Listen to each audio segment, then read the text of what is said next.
This has the potential to be life-changing for all of you.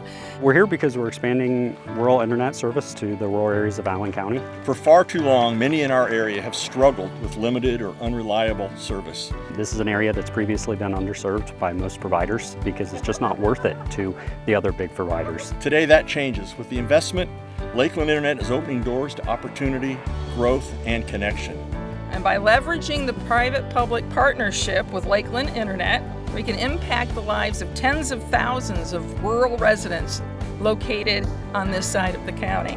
People are tired of unreliable internet, and we're here to change that with real service from real people right here in your community. This is my town, my county. I've been here my whole life, and it's just a shame that there are parts of our community that still are not connected, and especially in this century where everybody needs to be connected today. As commissioners, we're thrilled by this partnership and the positive implications it has for economic development, education, healthcare, and public safety.